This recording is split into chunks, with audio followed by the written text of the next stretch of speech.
Welcome to Blackhawks Insider, the official podcast of the Chicago Blackhawks, presented by Chevy Drives, Chicago.com. Drive what Captain Jonathan Toews drives.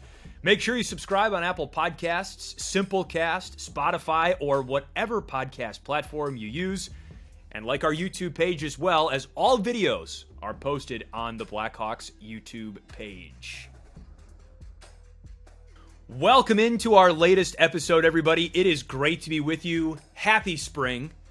I'm Chris Vosters, joined by my co-host, Caley Chelios. We are a man down on this week's episode of Blackhawks Insider, and we are very happy to report that our third co-host, Colby Cohen, and his wife, Alex, have celebrated the birth of a brand new baby girl, Sloan Isabella, born in the wee hours of Tuesday morning. So Colby is officially on dad duty. We love that for him and are sending our heartfelt congratulations to he and his wife and his new family and all of the lost hours of sleep that he is about to get, Caley, something you certainly know very well as a mother of two yourself. I know. I was laughing with him last week. I was like, wow, next time I see you, you're going to have a baby. And he was kind of like, cheesing. So congratulations, Colby and Alex. It's wonderful. We're all very happy for you both.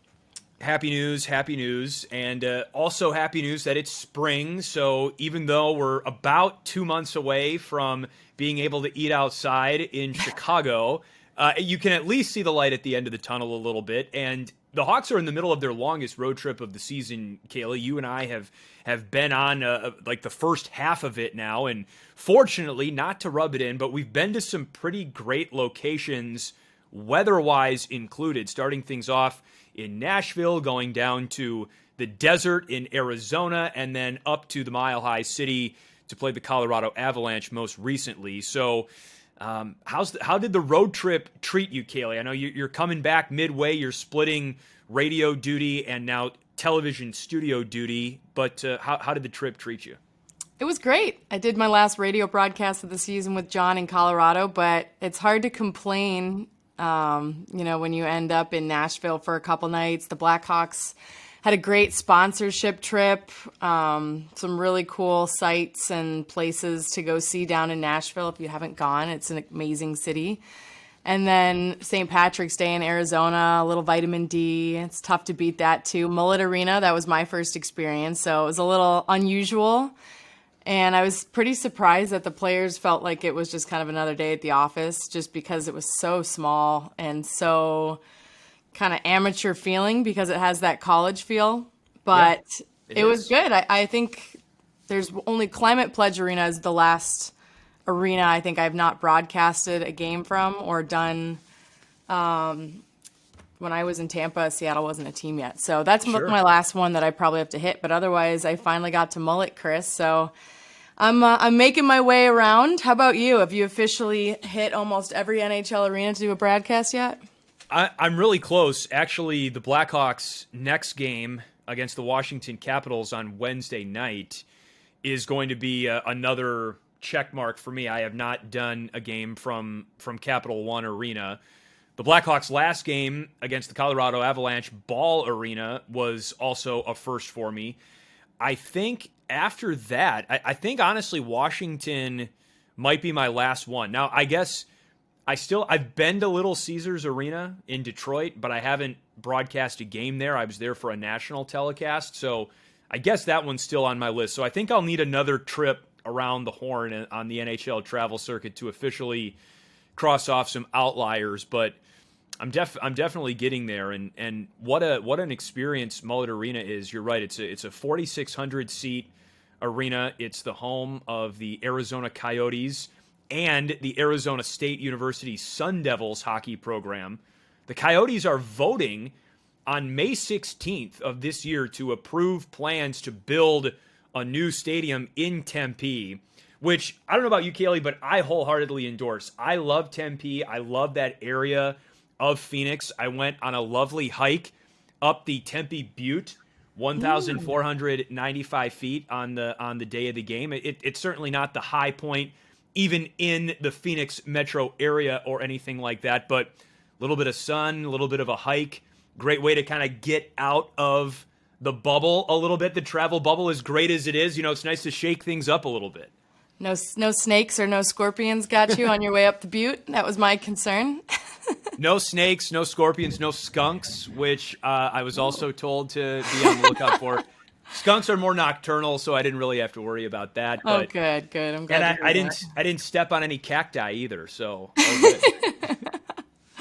I heard Troy Murray made his way up there too. He had a good time in Ball Arena. He came into the booth, stuck his fingers all over John's glasses to dirty him up, and then he messed all the levels up during the broadcast. So John came back and right away was checking his levels, making sure they were all back to how they're supposed to be. I did not realize how much of a prankster our good friend Troy Murray is. So that was another behind-the-scenes highlight for me, broadcasting that last game in Colorado before I came home. Well, he's a huge prankster. He played a prank on me that I know you know about, Caley. Sweetheart? It was actually Smarty's Gate? Well, Smarty's Gate was one, but actually, maybe do you not know about how he stole my phone? I don't. You know didn't that. hear this? Okay, so didn't hear this. Coincidentally, this was also an incident that occurred in Denver. The Blackhawks opened the regular season against the Avs, remember, way back on October 12th. And the day before the game, the Blackhawks had a practice at Denver University, the college rink. And so my phone needed a charge. Now, let's not get into the details about why my phone needed a charge in the middle of the day. That's a story for another time. But so I'm at this college rink, this practice rink, and I plug my phone into the wall behind where I'm sitting. So negligently, I will admit, I'm watching practice with my back to my phone, which is charging. So you know what? Like I'm in the zone, like a lot of time passes. All of a sudden it's time to like pack up and get ready to go. And I turn and I just see my phone charger. Like my phone is gone.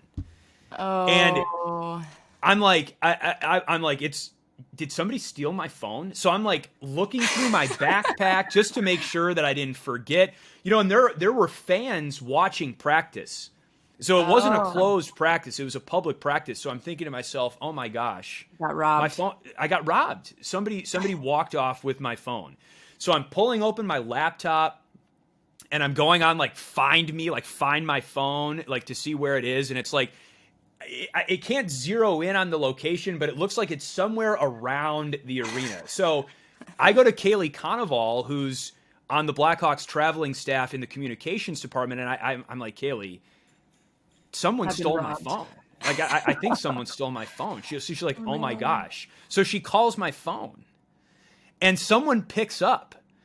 No. And I it's like... Was she in on it?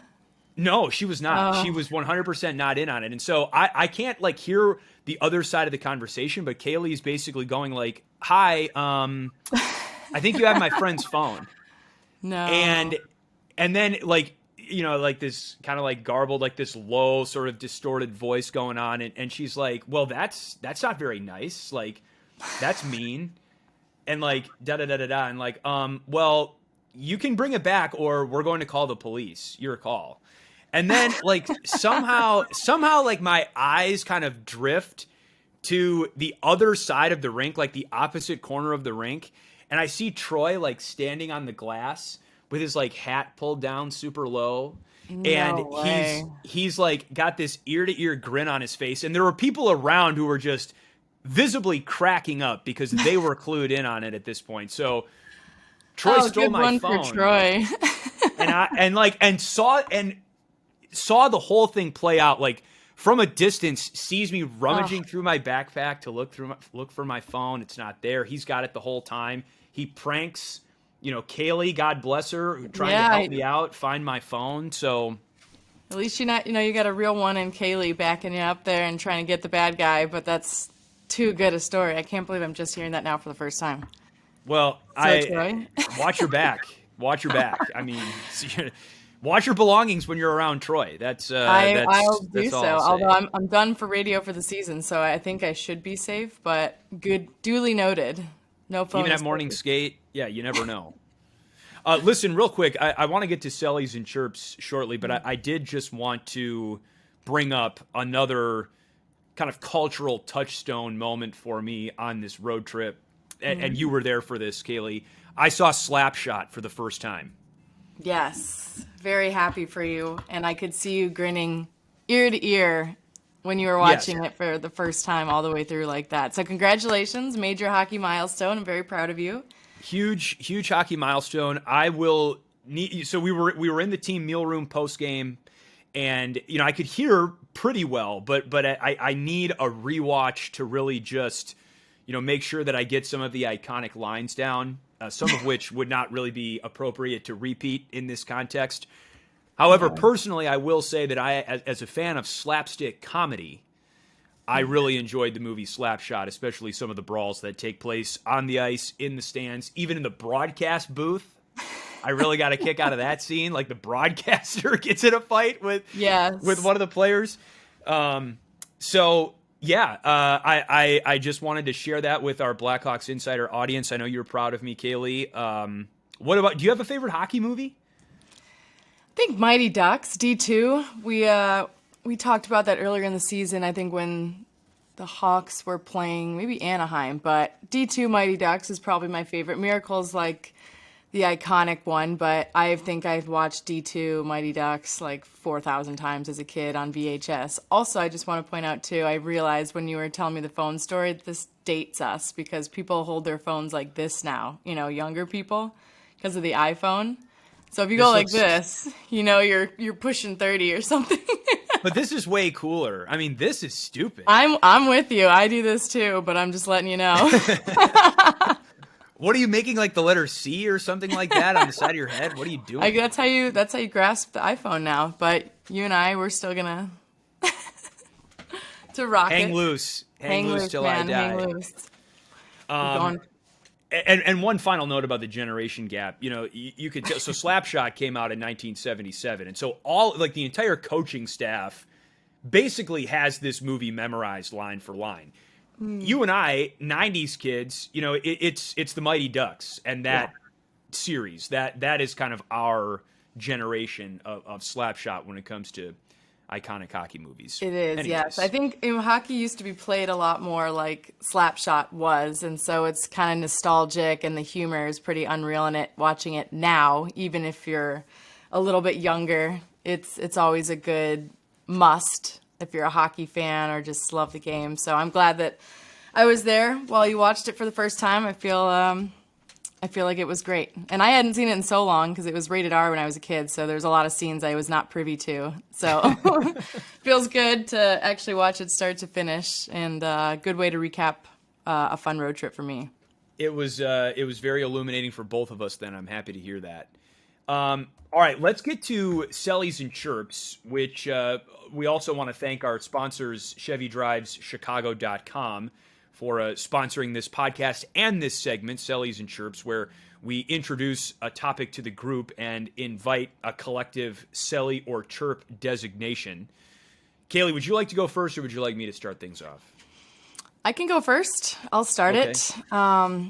We got into talking about cereal on the road the other night, so I'm gonna ask. We hit a lot of major topics on that road trip. Slapshot, cereal, we were crushing it. Cereal was a good one. We had some good laughs over some of the old famous sugary brands that we used to eat as kids. So I guess my Celly or Chirp is: do you still eat sugar cereals? And why don't you give me what your favorite cereal was? I am a binge cereal eater. I don't eat it on a regular basis anymore, as much as I love it still. But when I do, I go pretty hard, and it's like, I eat like a box in one sitting. Family size too sometimes. There's like a whole box plain, or with in a bowl with milk? In a bowl with milk. Okay, that's a lot. Just keep reloading. I know. There's no, just ding ding ding ding ding. Yeah. Yeah, exactly. Kind of like makes that noise. Pat it down. Yeah. I love Fruity Pebbles. Fruity Pebbles are, man, chef's kiss. But so many great options. It's hard to really just pick one. I remember I commended you for your sophisticated palate, but I might have to rescind that compliment after Fruity Pebbles. But I used to eat it as a kid, but I chirp it. I think it's garbage, but sometimes you're right. Like when there's nothing to eat and you just want a little something, something, a little crunch. I never drank milk. I don't like milk. Growing up, I drank orange juice. And so I didn't have milk ever when I had cereal. So huge character flaw, but I'm just going to say it because we already talked about it. I would just spritz a little water to soften my cereal a little bit. Okay. I could eat it. But like, Otherwise, I how much probably water are wouldn't we eat it. talking about here? Like, enough to make... No, just Okay. like a quick zip so I could like soften the cereal a little bit without tasting like I watered my cereal. Okay. Look, you know what? I'm not even going to chirp that. I'm really not. Sometimes I've you're heard, desperate when you don't have milk. What do you do? and I've heard, I have heard that water on cereal is actually a thing. I've not heard that. I have, like, I tried it just to say, like, okay, like let's see. And here's the thing, it's not nearly as off-putting as No, it's almost as I better. thought it I would don't be. like that taste of too much milk because then you end up like spitting the milk out while you're eating your cereal. Yeah, and then the milk kind of gets warm and a little dirty, and so Water up. water up, either a little spritz or fill the bowl, like whatever you want to do. So no, I'm with you on that, Caley. Even though I love milk, being a proud native of Wisconsin. True. I'll give you a Cellys for that, for the water Thank on you. cereal. All right, you're telling me yours now. Mine's Lollapalooza, and I guess a couple of ways we can do this here. The set list, not the set list, but I guess the lineup for 2023 Lollapalooza has been revealed. You know what? I'm gonna say that there are more than just a handful of artists that I have never heard of on this list. I'm with a boogie with the hoodie, JID. There's always a long list you don't know, and then there's the headliners. Who's our headliner? So we've got Dua Lipa, J. Cole, Green Day. Oh, I'm sorry, this is last year. I beg your pardon. Okay, this year we've got Kendrick Lamar, Billie Eilish, and the Red Hot Chili Peppers. They're some of like the big headliners, August 3rd through the 6th. So I guess Kayla, do you want to celebrate the headliners, or do you want to sell your chirp just like the event itself and like is going to Lollapalooza all it's cracked up to be? I'm going to celebrate both. I've seen the Chili Peppers at Lollapalooza before headlining, and they were great. And then I used to think my Lolla days were done, but I actually find that it gets a little better with age. When you're young, you try to go to the front, and it's kind of a mess, and you're running around all day trying to run to every single show. Now, it's fun to just kind of sit back on the perimeter, enjoy one or two shows, and walk around, not in kind of the chaos of it. So I'm going to celebrate it. I feel like I've already invited like 10 people to go with me next summer, even though I don't have tickets, so including Kaylee. So I'm hoping to see some other Blackhawks people there next year, because I think it's a really fun event. So I'm celebrating it all the way, and I hope I just convinced you to come too. And Liz. I would love to. That actually sounds great. So I will celebrate that. I will just say that, funny you mentioned Liz, my fiance. She works as a physician assistant at Northwestern Hospital, and that community, the Northwestern Hospital community, sad to say, does not like Lollapalooza, because you get all of these teenagers and 20-somethings that teeny boppers on their phones, and they come in on their phones and other substances, regrettably, which then puts them in the hospital and creates a somewhat chaotic scene for the 4 nights of the festival. So that's a kind of a different perspective on it. I think big picture, though, you're right. It should be celebrated. I will just say I'm probably more of a Summerfest guy, which if you've never been to Summerfest, you should check it out. It's just up the lakefront in Milwaukee, late June, early July. As big, if not bigger, of a music festival, and that's what I grew up on. But Lollapalooza certainly is iconic to the culture and the zeitgeist of Chicago. And especially with the Red Hot Chili Peppers coming in, they're one of my favorite bands. So that would be a must see for me for sure. You'll be busy too though, because you're getting married. That will be before. Is it before? Oh, it'll be right before. Okay. All right, so you can make. I have about a month. So yeah, easy. No problem. Should have no issues there whatsoever. Yeah. No, honeymoon. No problem. That's your honeymoon. There you go. Hey, honey, let's keep it local. What do you think? Let's go to Lollapalooza. Nothing like thousands of people in a. I'll get the 4-day pass. Oh my goodness. Well, I do not think that would land well. Otherwise, I'll make it to the lakefront. Yeah, I'll be thrown into the lake probably if that's my honeymoon proposal. Anyways, hard to believe we are in the final month of the season. Big things ahead. On and off the ice, looking ahead to the NHL playoffs and the draft lottery and things like that. So we'll have lots more to talk about as spring is finally here. We want to remind you once again that we would not be here were it not for our wonderful producers, Trevor Bray and Jenna Rose. Give credit to Brad Dollar as well and Southside Jake for the music that you hear on this podcast. Stick taps to them. Of course, ChevyDrivesChicago.com, our sponsors. And if you're looking for any more content related to the Blackhawks, just visit Blackhawks.com. Oh, actually, and one final shout out before I forget. Kaylee, I ran into Nick Song. You remember one of our producers when we were just getting this podcast up and running back in the fall. I ran into Nick Song at Mullet Arena in Arizona. He says to say hello. Nick Song, shout out to you. It was great to see you and catch up with you, and thanks for all that you did to get this podcast up and running back in September. Yep. On that note, for Kaylee, I'm Chris. We will talk to you next time on the Blackhawks Insider Podcast.